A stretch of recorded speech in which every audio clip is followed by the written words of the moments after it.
வந்திருக்க பத்திரிகை நண்பர்கள் எல்லாருக்கும் வணக்கம். அண்ட்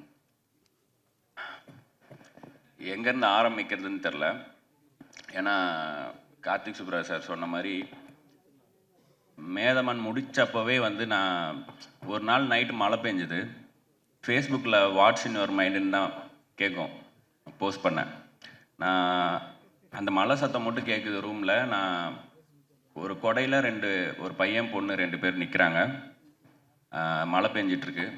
அவங்களுக்குள்ளே பேசுகிறாங்கன்ற மாதிரி ரேண்டமாக ஐடியாவே இல்லாமல் ஒரு கான்வர்சேஷனை ஸ்ட்ரெயிட்டாக ஃபேஸ்புக்கில் எழுதுகிறேன். ஒரு வாட்டி கூட பேக் ஸ்பேஸ் கூட தட்டல, அப்படியே எழுதி போஸ்ட் பண்ணிட்டு நைட்டு தூங்கிட்டேன். மறுநாள் அது ஒரு எபிசோட்னு வச்சுங்களேன். அதுதான் வந்து இந்த நீ நான் மலை குடை. அப்படி ஃபேஸ்புக்கில் போட்ட ஒரு போஸ்ட், அதுக்கு மறுநாள் வந்த அன்பு, நிறையா கமெண்ட்ஸ், லைக்ஸ். அதுக்கப்புறம் இந்த 2 கேரக்டர்ஸ் என்ன பண்ணுறாங்கன்னு தெரிஞ்சுக்கணுன்னு ஆசைப்பட்றேன்லாம் சொன்னாங்க. அந்த கேரக்டர்ஸ் நான் பேர் கூட வைக்கல, ஏன்னா ஒவ்வொருத்தரும் அதை படிக்கும்போது அவங்கள கனெக்ட் பண்ணிக்கிட்டோம் அப்படின்ட்டு. சரி கேட்குறாங்கன்னு சொல்லிட்டு இன்னொரு நாள் அடுத்தது சரி அடுத்து இவங்க எங்கே மீட் பண்ணியிருப்பாங்கன்ற மாதிரி ஒரு இடத்த கண்டுபிடிச்சோம். அதுதான் நீங்கள் இப்போ பார்த்தீங்களா, அந்த கடல் காதல் ரோமம் ஆச்சரியக்குறி. அதுதான் நான் 2வதாக எழுதி திரும்பவும் ஃபேஸ்புக்கில் போஸ்ட் பண்ண போஸ்ட். இப்படி ஒரு 2-3 போஸ்ட் மட்டும் சும்மா இல்லாமல் தோணுனதை டைப் பண்ணி நான் போஸ்ட் பண்ணேன். அப்போது எனக்கு ஒரு பெரிய டைரக்டர்கிட்ட அசிஸ்டண்ட்டாக இருக்க ஒரு ஃப்ரெண்டு எனக்கு, அவர் ஃபோன் பண்ணி, இப்போ எதுக்கு இதை பண்ணிகிட்ருக்க ஃபேஸ்புக்கில், வெறும் ஒரு 4 லைக்குக்கும் கமெண்ட்டுக்கும், இதுக்குள்ளே இது ஒரு நல்ல கதை இதுக்குள்ளே இருக்குது. அந்த 2 கேரக்டர்ஸ்க்கும் ஒரு குட்டி ஸ்பேஸ்க்குள்ளேயே ஒரு கனெக்டை க்ரியேட் பண்ண முடியுது. இது ஒரு படமாகவே ஆக்கலாம், இல்லைன்னா வேறு யாராவது அதை பண்ண போகிறாங்க, தயவுசெய்து அதை டெலீட் பண்ணிடு அப்படின்னு சொன்னாங்க. இதே தான் வந்து நான் மது ஷார்ட் ஃபில்மை யூடியூப்பில் போடும்போது, தயவுசெய்து அதிலேருந்து தூக்கிடுங்க, நம்ம அதை தேட்டரில் போடலாம் அப்படின்னு ஆரம்பித்து, அந்த மது மேதமான மாதிரி ஆன மாதிரி ஒரு ஃபேஸ்புக் போஸ்ட்லேருந்து இப்போ வந்து இது 29ஆக வந்து நிற்கிது. ஸோ யாரோ அவரோட லவ் ஸ்டோரி அந்த கதை இந்த கதைலாம் கேட்டாங்களே, நான் உட்காந்து டைப் பண்ணும் போது ஃபிக்ஷனலாக உருவான 2 கேரக்டர், அவங்களோட ஜேர்னி தான் இந்த படம். அஃப்கோர்ஸ் கேட்டதை பார்த்த மாதிரியும் பார்த்ததை பண்ண மாதிரியும் பண்ணுற பல கலைஞர்களில் நானும் ஒருத்தன். ஸோ எனக்கு எல்லாருமே கண்டென்ட் தான். அண்ட் நான் உள்ள இஷ்டத்துக்கு பேசுறதுக்கு முன்னாடி ஒரு விஷயம் பேசிடணும். கார்த்திகேயன் சந்தானம் அவர் இல்லாமல் இந்த படம் இல்லை. நான் ஒவ்வொரு முறையும் தயங்கிட்டே இருக்கிறதுக்கு ஏங்கிட்டே இருக்கணுன்ட்டு வேலைகள் பார்த்துட்டு இருக்கும் போதெல்லாம் ஒவ்வொரு முறையும் சரிப்போ அடுத்தது இது பண்ணலாமா, சரிப்போ ஆனால் நீ என்ன வேணாலும் எங்கே வேணாலும் பண்ண, இந்த கதையை ஸ்டோன் பெஞ்ச் தான் பண்ணும் அப்படின்னு அப்பத்துலேருந்தே சொல்லிட்டு இருந்தார். மேதமான் பண்ணும்போது எங்கள் வீட்டு குத்துவிளக்கு சாங் நான் எப்படியோ கண்டுபிடிச்சி ஒரு பாட்டுன்னு உருவாக்கி அவருக்கு போட்டு காமிக்கும் போது 30வது செகண்ட்லேயே கழட்டிட்டு, இது நாய்ஸ், ரத்னா நம்மளது மியூசிக்கல் ஃபிலிம், இதை எப்படி நீங்கள் வந்து பாட்டுன்னு கொண்டாந்து காமிக்கிறீங்க அப்படின்னு சொன்னார். அதே மாதிரி நான் அப்புறம் கார்த்திக் சுப்ராஜ்கிட்டையும் காமிங்க எதுக்கும் அப்படின்னு சொல்லும் போது அவர் கேட்டு விழுந்து சிரிச்சுட்டு, யாருங்க இவங்க என்ன இப்படிலாம் லிரிக் எழுதி பாடுறாங்க அப்படின்னு சொல்லிட்டு என்ஜாய் பண்ணார். அப்போ நான் கார்த்திகேயன் சந்தானம்கிட்ட சொன்னேன், 2 பேரும் பார்த்துக்கிட்டோம் ஒருத்தர். அப்போ சொன்னேன், நீங்கள் கடைசியாக எப்போ பஸ்ஸில் போனீங்க அப்படின்னு கேட்டேன். நான் போயிருக்கேன், ஸ்கூல் படிக்கும்போது ஸ்கூல் பஸ்ஸில் தான் போவேன் அப்படின்னு சொன்னார். இல்லைங்க, நீங்கள் எம்டிசி பஸ்ஸில் போயிருக்கீங்களா, ஜன்னல் வழியாக புக்கை தூக்கி போட்டு படியில் நின்று பாட்டு பாடிருக்கீங்களா, இது அவங்களோட வேர்ல்டு, அவங்களோட கதை அப்படின்னு சொன்னேன். அதே கார்த்திகேயன் சந்தானம் இந்த படம், அவர் 18 ஃபிலிம்ஸ் ஓல்டு, நான் 4 ஃபிலிம்ஸ் ஓல்டு. நான் வந்து இப்போ பார்க்கும்போது ஆச்சரியமாக இருக்குது. அவர் எடிட் பார்த்துட்டு அவர் கொடுக்குற இன்புட்ஸும் சரி. நேற்று நாங்கள் ஒரு இன்டர்வியூ முடிச்சுட்டு ரிட்டன் போகிறோம், எக்ஸல் ஷீட்டில் எந்த நியூஸ் சேனலுக்கு டிஆர்பி அதிகம் அப்படின்னு ஒரு ஷீட் வச்சு பார்த்துட்ருக்காரு. எப்படி க்ரியேட்டிவ் சைட்லேயும் சரி, நம்பர் சைடும் சரி, எப்படி ஹேண்டில் பண்ணுறதுன்னு எனக்கு ஆச்சரியமாக இருந்துச்சு. 1.5 மணி நேரத்தில் 70%லேருந்து 7% ஆச்சு. எனக்கு நல்லா ஞாபகம் இருக்குது அவர் ஃபோன், அவ்வளோ ஃபோன் காலும் நடுவில். ஸோ இந்த படம் அமையறதுக்கு முக்கிய காரணம் கார்த்திகேயன் சந்தானம். ஏன்னா லோகேஷ் எனக்கு வேறு ஒரு வாய்ப்பு அமைச்சு கொடுத்தான். லோகேஷே ஒரு கதை கொடுத்து அதை படமாக பண்ணணுன்னு சொல்லி. அண்டு கார்த்திக் சுப்ராஜ் சாரும் வந்து நான் இன்னொரு படம், ஒரு ஆக்ஷன் படம் ஒன்று பண்ணலாம் அப்படின்னு சொல்லி கதையாக கொடுத்தேன். அதுக்கும் அவர் சைடில் முயற்சிகள் பண்ணும்போது இதெல்லாமே ஒரு பக்கம் இருக்கட்டும், இதை மாதிரி பண்ணுங்கள், இதான் நீங்கள் அப்படின்ட்டு கார்த்திகேயன் சந்தானம் தான் இழுத்து என்னை இங்கே விட்டார். அதுதான் 29. அண்ட் அடையாளம் பற்றி பேசினனால அது சொல்கிறேன். அதுக்கு முன்னாடி ஆர்ஜே பாலாஜி கிளம்பிட்டாரா? கருப்பு ப்ரொமோஷன் முடிச்சுட்டு கிளம்பிட்டாரு. ஸோ அவர் நான் நிறையா பேசணும்னு நினச்சது எல்லாத்தையுமே அவரே சொல்லிட்டு போயிட்டார். வேணா டப்பிங்கில் மாற்றி போட்டுடலாங்க, நான் சொல்ல நினச்சிருந்தா அவர் சொல்லிட்டு போயிட்டார். ரொம்ப தேங்க்ஸ் ஆர்ஜே பாலாஜி. நான் இப்போ சிஎஸ்கே தோக்குற மாதிரி இருந்தால் கூட தோனி ஆடுறதை பார்க்கணுன்றதுக்காக அது போதும்னு இருக்க மாதிரி இப்போ அவர் கமெண்ட்ரிக்காக பார்த்துட்டு இருக்க மாதிரி தான் இருக்குது நிலமை. நானும் அந்த மாதிரி பார்த்து என்ஜாய் பண்ணியிருக்கேன். இதை கேட்டிங்கன்னா I am your fan of your commentary also RJ Balaji. Thank you நீங்கள் வந்தது. அப்புறம் இந்த அடையாளம், ஸோ இது வந்து நம்ம வாங்கவே முடியாது, அதுவாக அமையர் தான். ஸோ நான் யாருன்ற கேள்வி எனக்குள்ளே வரும்போது தான் நான் சும்மா போட்ட ஃபேஸ்புக் போஸ்ட்லேருந்து ஒரு கதை உருவாகி தான் யாருன்னு கேட்டால் தெரியலன்னு சொல்கிற அளவுக்கு க்ளூலெஸ்ஸாக இருக்கிற ஒரு 29 வயசு பையன். நீ பெரியவனை ஆனதும் என்ன ஆகணும்னு ஆசைப்பட்டேன்னு கேட்டால் நான் பெரியவனை ஆகணும்னு மட்டும்தான் ஆசைப்பட்டேன்னு அவ்வளோதான் ஒரு பர்பஸே இருக்கிற ஒரு பையன். அவன் லைஃப்குள்ளே ஏர்லி 20s இருக்கிற ஒரு பொண்ணு, தெளிவாக ஒரு பொண்ணு வரும். அந்த பொண்ணும் பையனும் சேர்ந்து ட்ராவல் ஆகிறதுல தன்னைத்தானே அவங்க எப்படி ஐடென்டிஃபை பண்ணிக்கிறாங்கன்ற ஒரு படமாக அது உருவாச்சு. இதில் எனக்கு நிறைய விஷயங்கள் 29 வயசில் தான் நடந்ததுன்னும் போது எனக்கு இதுதான் டைட்டிலாக இருக்கணும்னு தோணுச்சு. ஏன்னா ஆனால் இதில் பியூட்டி என்னென்னா இதோட பர்ஃபெக்ட் டைட்டில் எனக்கு கிடைக்காது. எப்படி சொல்லணுன்னா, இப்போ கார்த்திகேயன் சந்தானம் சொன்ன மாதிரி நான் யார் அப்படின்னு அவருக்கு இருந்த கேள்வி மாதிரி எனக்கும் இருந்துச்சு. நான் அதை சொல்லிட்டேன், திரும்ப அதையே சொல்ல விரும்பல. அப்போது இந்த டைட்டிலே வந்து அதே மாதிரி தான் இருக்குது. இப்போ 29 போட்டு இதை புரிய வைக்கிறதுக்கே போராட்டமாக இருக்குது. டோர் நம்பருன்றாங்க, பஸ் நம்பராக இருக்குமோ, டேட்டாக இருக்குமோ அப்படின்னு வருது. அதெல்லாம் இல்லை, ஏஜ்ன்றதே அதோட தனித்துவத்தை கொண்டாடுறதுக்கே இந்த டைட்டிலுக்கே ஒரு போராட்டம் இருக்குதுன்றது வந்து எனக்கு ரொம்ப சும்மா கொஞ்ச நாள் முன்னாடி யோசிக்கும் போது தான் ஆடாமல் இல்லை இப்படி ஒரு டைட்டில் வந்து அமைஞ்சிருக்கு அப்படின்னு தோணுச்சு. அண்ட் நீங்கள் பார்த்த இந்த 5 minutes பார்த்துருப்பீங்க சிங்கிள் ஷாட். இது வந்து ஒரு செகண்ட் சாப்டர் ஆஃப் இந்த 10 slices ஆஃப் சத்யான்றவனோட லைஃப். இது உங்களை என்கேஜ் பண்ணுது, உங்களால் கனெக்ட் பண்ணிக்க முடியுது, உங்களால் உட்கார முடியுது அப்படின்னா தாராளமாக மீதி இருக்கிற ஸ்லைசஸும் நீங்கள் ரசித்து பார்ப்பீங்கன்னு எனக்கு நம்பிக்கை இருக்குது. ஸோ டீம்லேருந்து ஆரம்பிக்கணும்னா ஃபஸ்ட் எடிட்டர் சதீஷ் நான் மறந்துடக்கூடாது.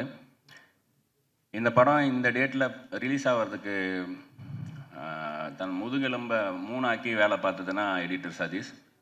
எடிட்டர் சதீஷ் இல்லாமல் இந்த படம் இப்போ நீங்கள் பார்க்குற படமாக வந்திருக்காது.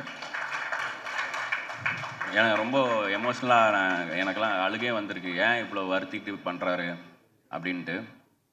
படம் வந்ததுக்கப்புறம் ஆக்சுவலாக சோகங்கள் என்னென்னா, இதில் எடிட்டிங்கே வேலை இல்லாத ஒரு ஷார்ட்டை போட்டு ஸ்ட்ரைட்டாக எடிட்டர் பற்றி சொல்கிறேன், ஒரு சிங்கிள் ஷாட்.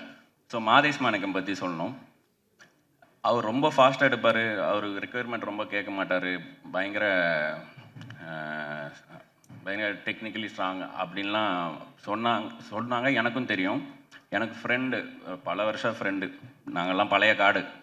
ஸோ மேதமானுக்கு நான் மாதேஷ் ஸ்டோன் பெஞ்சில் பண்ண வைக்கலாம்னு கூப்பிட்டு வரும்போது அது அமையல. அப்புறம் விஜய் கார்த்திக் பண்ணலான்னு இருந்துச்சு, அதுவும் அப்போ இரவா காலம் பண்ண போயிட்டான். அதுக்கப்புறம் விது பண்ணாங்க. ஸோ அப்போத்துலேருந்தே ஒவ்வொரு படம் போகும் மாதேஷ் வந்து போகிற மைண்டில், அப்புறம் நடக்காமல் போவோம், அப்படியே போயிட்டு இருந்துச்சு. இந்த படம் பண்ணும்போது மாதேஷ், நான் அந்த ஃபயரோடு இருக்கிற மாதேஷ் வந்து நம்ம இந்த படத்தில் சேர்த்து எரிச்சிடணும் அப்படின்னு தான் கூப்பிட்டேன்.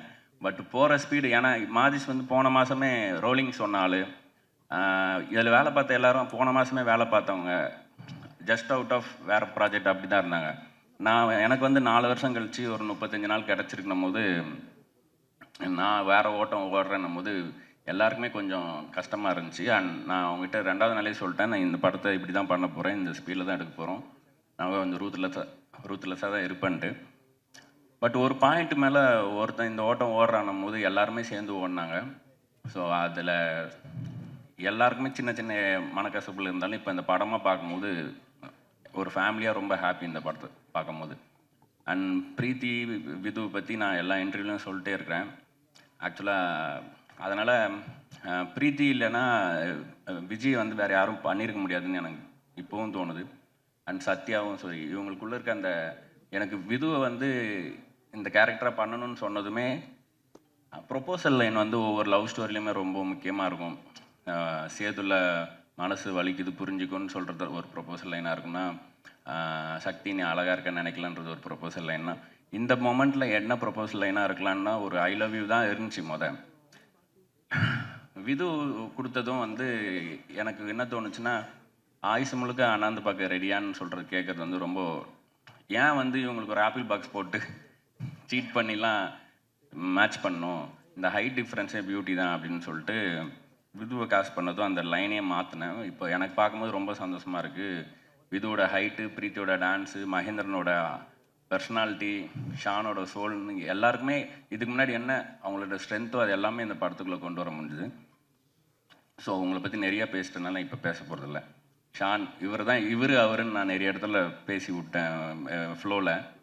இந்த படத்தை இப்படி கார்த்திகேயன் சந்தானம் சொன்னனோ அது மாதிரி இப்போது ஐயா நாளைக்கு ரிலீஸ் பண்ணணுன்னு சொல்கிறாங்க, முடியுமா அப்படின்னா, இவர்கிட்ட நேற்று ரிலீஸ் பண்ணணுன்னு சொல்கிறாங்க, முடியுமான்னு கேட்டால் கூட பண்ணிடலாம் ஐயா, நேற்று தான் நான் பண்ணிடலாம் அப்படின்ற அளவுக்கு எல்லாத்துக்குமே ரெடியாக இருப்பார். எனக்கு பயமாகவே இருக்கும், சரி யாராவது கூட 2 பேர் நோ சொன்னால் நம்மளும் ஓடிடலாம் அப்படின்னு பார்த்தா எல்லாத்துக்கும் ரெடியாக இருப்பார். இந்த படத்தோட இன்னொரு ஹீரோ வந்து ஷான் ரோல்டன்.